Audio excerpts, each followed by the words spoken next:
سہمی سہمی ہے فضائیں، سہمی سہمی ہے فضائیں، پھر محرم آ گیا، چھا گئی غم کی گھٹائیں، پھر محرم آ گیا۔ جس طرح سے ہم نے پہلے بیان کیا تھا آپ کے سامنے کہ محرم الحرام ایک احترام والا، حرمت والا مہینہ ہے، تو اس کے بھی کچھ نہ کچھ اعمال ذکر کیے گئے ہیں۔ سب سے بڑا عمل جو اس مہینے میں وہ سب کو معلوم ہے اور وہ ہے عزاداری۔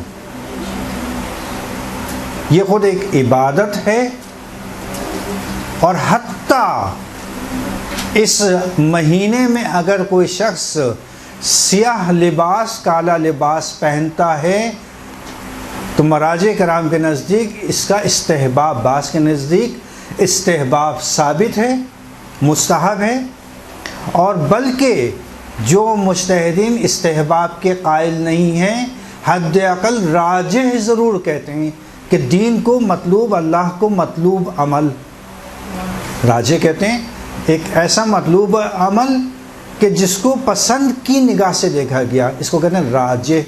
چونکہ منت میں بھی ایک مسئلہ یہ آتا ہے کہ منت اس چیز کی، اس عمل کی مانی جاتی ہے کہ جو راجح عمل ہو، بس اسی لیے حتیٰ نماز کے لیے جو حکم ہے کہ مثلا آپ سفید لباس میں پہنیں زیادہ ثواب ہے، سیاہ لباس میں نہ پہنیں، حتیٰ اگر عزاداری کے لیے کوئی شخص سیاہ لباس پہنتا ہے، اس عزاداری کے لباس سیاہ کے اندر اگر نماز پڑھتا ہے، نہ فقط یہ کہ مکروہ عمل نہیں ہے بلکہ اس کو ثواب بھی اضافی ملے گا۔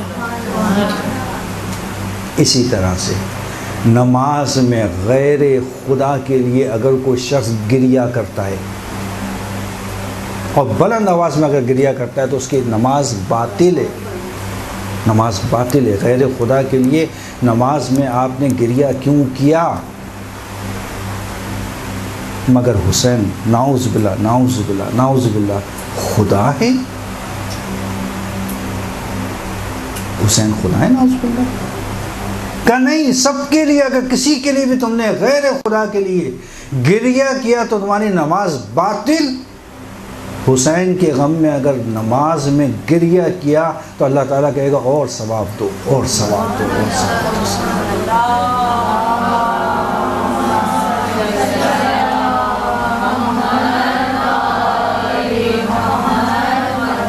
یہ ہے حسین کی عظمت۔ ایسے ہی تو نہیں رسول سجدے میں پڑے رہے، حسین کندھے پہ بیٹھ گئے، جب تک دل چاہا بیٹھے رہے، کہتے سبحان اللہ سبحان اللہ سبحان اللہ سبحان، جب تک خود نہیں اٹھ گئے، خود نہیں اٹھ گئے۔ یہ حسین کی منزلت۔ تو کہا کہ دیکھو غیر خدا کے لیے نماز میں رو گے، نماز تمہاری قبول نہیں ہے، ختم، باطل، بیکار۔ کہا حسین کے غم میں رو گے تمہیں ثواب بھی ملے گا، بالکل جائز، بلکہ ثواب۔ کتنی عظمت ہے حسین کی۔ تو یہ محرم میں سیاہ لباس، حسین کے لیے گریہ، ہر وقت روزانہ مجلس کریں، روزانہ اپنے گھر میں مجلس کریں۔ ابھی گھروں کی کتنی تاکید ہے روایت میں، گھروں میں۔ بھائی قبلہ آپ گھروں میں مجلسوں کا کہہ رہے ہیں، اتنا مشکل کام کیسے انتظام کریں گے؟ ابھی جو آپ کے ذہنوں میں تصورات ہیں نا ایک مجلس کے، اس کو ختم کر دیجئے۔ جو آپ نے اپنے تصورات ذہنوں میں بٹھائے ہوئے ہیں کہ مجلس ہو ہی نہیں سکتی جب تک میں لوگوں کو نہ بلاؤں، جب تک میں فرش عزا لازم بچھائیں، اپنے گھر میں بچھائیں، اپنے گھر والوں کو بٹھائیں، اپنے بچوں کو بٹھائیں۔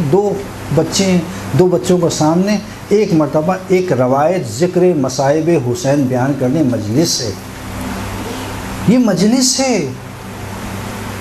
روزانہ کتنے ہی علماء گزرے ایسے کہ جو پورے سال کبھی ایسا نہیں ہوا کہ جو انہوں نے اپنے گھر میں مجلس منعقد نہ کی ہو۔ کبھی کیسے کرتے تھے مجلس؟ کچھ نہیں، اپنے ہی گھر والوں کو بٹھایا اور 2 جملے مصائب کے پڑھے، ایک مرتبہ السلام علیکہ یا ابا عبداللہ کہا اور مجلس ہو گئی ختم۔ کیا یہ ایک چھوٹا سا عمل ہم نہیں انجام دے سکتے اپنے ہی گھروں میں؟ کیوں ہم اپنے ہاتھوں سے اس ثواب کو جانے دیں؟ ایام اذان نزدیک ہیں، کچھ دن رہ گئے ہیں، اس کو بٹھا لیں اپنے ذہنوں میں۔ روزانہ ہم اپنے گھر میں مجلس کریں گے، حسین پہ گریہ کریں گے، اور پھر جو اس کی رحمتیں برکتیں، ان وہ روایتوں کو میں نے پچھلے درس میں بیان کیا کتنی رحمتیں۔ اسی لیے اس محرم کے حوالے سے کچھ اعمال ذکر کیے گئے ہیں، ان اعمال کو آج بیان کرنا ہے۔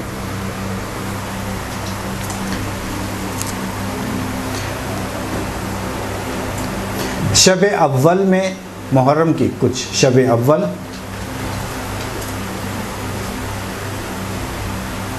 یعنی شب اول محرم، چاند رات۔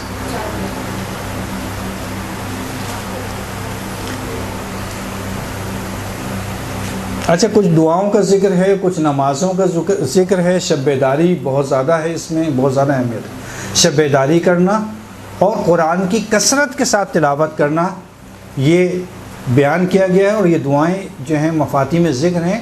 چونکہ ہمارے پاس وقت کی بہت زیادہ کمی ہو رہی ہے، اس لیے جو ہے وہ آپ مفاتی سے دیکھ سکتے ہیں۔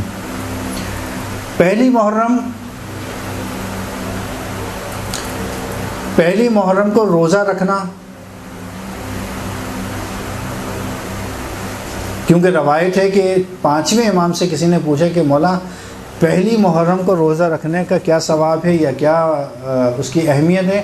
کہا اس لیے اس کو روزے کو قرار دیا گیا ہے کہ جناب زکریا نے آج پہلی محرم کو دعا مانگی تھی، اللہ نے اس دعا کو مستجاب کیا تھا اور اس کے قبول کیا تھا، اس لیے کہا ہے کہ روزہ رکھو، اور روزہ رکھنے کے بعد پہلی محرم کے حوالے سے دعا مانگو، انشاءاللہ تمہاری دعا قبول ہوگی۔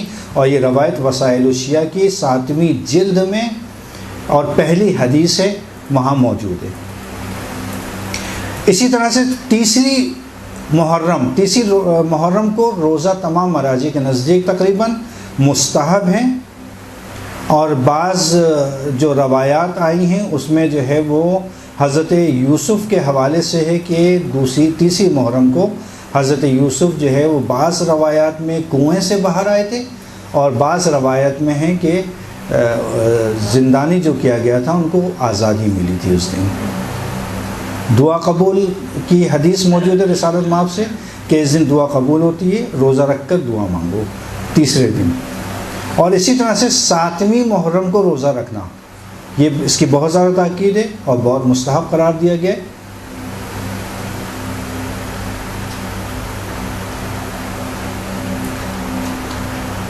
شب عاشور کے حوالے سے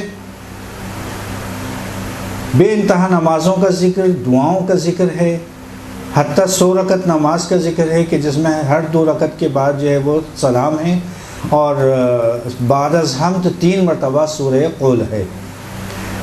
البتہ کہ شب عاشور میں اگر کوئی پوری رات جاگتا ہے، پوری رات جاگنے کا بہت ثواب ہے شب عاشور میں، بے انتہا ثواب ہے۔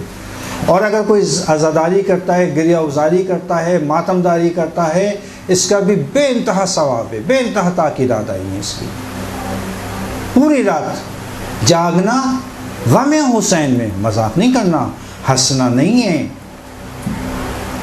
یعنی خدا نخواستہ کوئی ایسا عمل کہ جس سے شب عاشور کی حرمت پائمال ہو، ایسا کوئی عمل آپ کو انجام نہیں دینا۔ بہت سخت اس کی مذمت آئی ہے، کیونکہ بالآخر شب شہادت ہے، یعنی کس طرح سے ہمارے معاشرے کے اندر رائج تھا اور اسی کو احیا کرنا ہے، زندہ کرنا ہے، کہ کس طرح سے شب عاشور منائی جاتی تھی، بالکل اسی طرح سے شب عاشور منانا ہے۔ کہ جیسے کسی کے گھر میں اگر موت ہو جائے تو کیا مذاق کرتا ہے کوئی؟ ہمارے مولا آقا پورا خاندان حضرت زہرا کا اس رات میں اس میں شہید ہو گیا، گھر اجڑ گیا ان کا، مگر کوئی ہو سکتا ہے جو مذاق کرے، جس کے چہرے پہ مسکراہٹ آئے؟ شب عاشور میں عزاداری کرنا، گریہ ازاری کرنا، ماتم کرنا تاکید ہے اس کی۔ اسی طرح سے بہت ساری 70 مرتبہ سبحان اللہ والحمد للہ ولا الہ الا اللہ واللہ اکبر ولا حول ولا قوۃ الا باللہ العلی العظیم. اس کی بہت زیادہ تاکید ہے، 70 مرتبہ آپ کو پڑھنا ہے. 4 رکعت نماز پڑھنا ہے شب عاشور میں، کہ جس میں سورہ حمد کے بعد 50 مرتبہ سورہ توحید ہے، اور اس کو نماز حضرت امیر المومنین بھی کہا گیا ہے. عاشور کے حوالے سے یقینی طور پہ مومنین کو بتانے کی ضرورت نہیں ہے کہ اس دن کیا عمل کرنا ہے. عمل عاشور میں روزہ میں نے پہلے بتایا آپ کو کہ شدید مکروہ ہے، بلکہ روزے کی جگہ فاقہ کرنا ہے. فاقہ یعنی ایک ایسی حالت کہ جس میں روزہ نہ ہو اور آپ کو کھانے پینے سے پرہیز کرنا ہے، فاقہ کرنا ہے. زیارت امام حسین پڑھنا ہے، عزاداری کثرت کے ساتھ انجام دینی ہے. اور اگر زائرین یا جلوس وغیرہ میں اگر کوئی پانی پلانا، شربت پلانا، نیاز تقسیم کرنا، بے انتہا ثواب ہے. روایات موجود ہیں، میں روایت نہیں پڑھ رہا وقت کی کمی کی وجہ سے. نیاز کا تقسیم کرنا، پانی پلانا، ہمارے مومن کو پانی پلاؤ، ہم یہ تمہیں عطا کریں گے. جس نے یہ کیا ہم پر احسان کیا، ہم اس کا احسان کا بدلہ قیامت کے دن دیں گے. فاقے سے مطلب یہ کہ بعد اس کے بعد عزاداری نہیں، فاقہ میں تو نہیں، فاقے میں تو بہتر یہ کہ نہ فاقہ کرنا. جو اگر کوئی بعد فاقے کے بعد فاقہ ہوتا ہے در حقیقت عصر تک. اچھا، لوگوں کا ایک عموماً سوال یہ ہوتا ہے کہ بھئی عصر کے وقت تو اصل امام حسین کی شہادت ہے، اور کہتے ہیں آپ فاقہ شکنی کر لیجئے.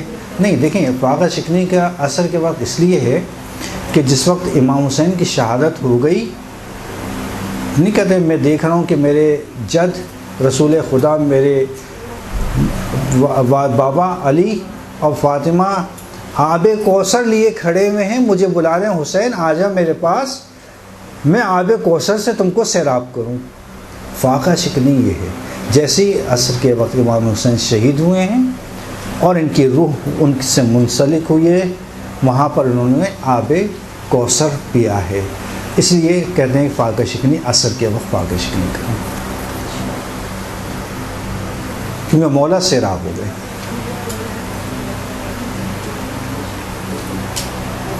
ایک 1000 مرتبہ اللہم لعن قتلۃ الحسین و اصحابہ. اور فاقہ شکنی کے لیے جو ہمارے پاس 1000 مرتبہ سورہ توحید کی تلاوت، عاشور کے دن 1000 مرتبہ سورہ توحید کی تلاوت. اور اسی طرح سے فاقہ شکنی کے لیے جو ہے وہ جو ہمارے پاس تاکید آئی ہے وہ آئی ہے کہ اگر کوئی شخص فاقہ شکنی کرے تو بہتر یہ ہے کہ تربت امام حسین سے فاقہ شکنی کرے. تھوڑی سی تربت خاک شفا، تھوڑی سی خاک شفا لے کر پہلے رکھے زبان پر، اس کے بعد پھر کوئی چیز کھائے. یعنی فاقہ شکنی بھی تربت حسین علیہ السلام سے.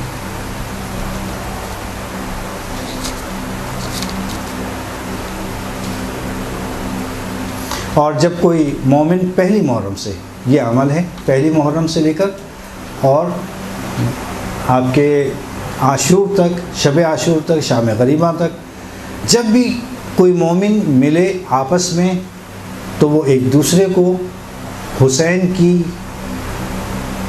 شہادت کا پرسہ دے. پہلی محرم سے شب عاشور تک ملاقات کرتے ہوئے کیا کہنا ہے؟ اعظم اللہ اجورنا و اجورکم بمصائبنا حسین علیہ السلام. اعظم اللہ اجورنا و اجورکم بمصیبت یا مصائبنا حسین علیہ السلام. یہ پڑھنا ہے آپ کو، یعنی ایک دوسرے کو ذکر کرنا ہے. جب بھی اس کو بہت چھوٹی سی عبارت، اس کو یاد کر لیں، چونکہ یہ عموماً ہمارے یہاں تو یاد ہے سب کو کہ جب بھی کسی سے مومن سے ملاقات ہو محرم کے ایام میں، خصوصاً 10 ایام، اس دن سلام کریں، کوئی حرج نہیں ہے. لیکن اگر یہ پڑھیں سب سے زیادہ تاکید اس کی ہے اعظم اللہ، اعظم اللہ، اعظم اللہ اجورنا، اعظم اللہ اجورنا و اجورکم بمصائبن الحسین علیہ السلام. مفاتی میں بھی موجود ہے، وہاں سے آپ لوگ دیکھ لیے گا، اس میں موجود ہے. بہت آسان ہے اور بہت زیادہ ثواب، اس کا بہت زیادہ ثواب ہے. لیکن عاشور، شب عاشور اور عاشور کا دن، اس دن بھی یہ پڑھ سکتے ہیں، کوئی حرج نہیں، اس دن بھی یہ پڑھ سکتے ہیں. لیکن اس کے ساتھ ایک اور روایات میں، احادیث میں تاکید کی ہے. وہ کیا تاکید ہے؟ وہ تاکید یہ کی گئی ہے روایات میں، احادیث میں، کہ شب عاشور سے لے کر شام غریباں تک یہ خاص عمل ہے کہ جب دو مومن آپس میں ملیں تو گلے ملیں، گلے مل کر گریہ کریں اور ایک دوسرے کو حسین کی مصیبت کا پرسہ دینا. بہت زیادہ تاکید، یعنی ایسا انداز اپنانا ہے کہ جیسے آج ہمارا باپ مر گیا ہے، بالآخر حسین کہتے ہیں نا کہ کیا ہے وہ شعر کہ حسین نہیں، اسلام زندہ ہوتا ہے، نہیں پہلا شعر پڑھیں. مرگ یزید، سنیں، مرگ یزید اصل میں قتل حسین اصل میں مرگ یزید ہے. اسلام زندہ ہوتا ہے بس کربلا کے بعد، ہر کربلا نہیں. شعر میں تھوڑی سی تبدیلی کی ہے میں نے، بتا رہا ہوں ابھی وہاں ہے لفظ ہر کربلا کے بعد. قتل حسین اصل میں مرگ یزید ہے، اسلام زندہ ہوتا ہے بس کربلا کے بعد. نہیں سر، ہمارے عقیدے کے لحاظ سے ہر کا لفظ صحیح نہیں ہے. ہمارے عقیدے کے لحاظ سے جو میں نے شعر میں تھوڑی سی تحریف کی ہے وہ صحیح ہے. اسلام زندہ ہوتا ہے بس کربلا کے بعد. برحمتك يا أرحم الراحمين وصلى الله على محمد وآله الطاهرين.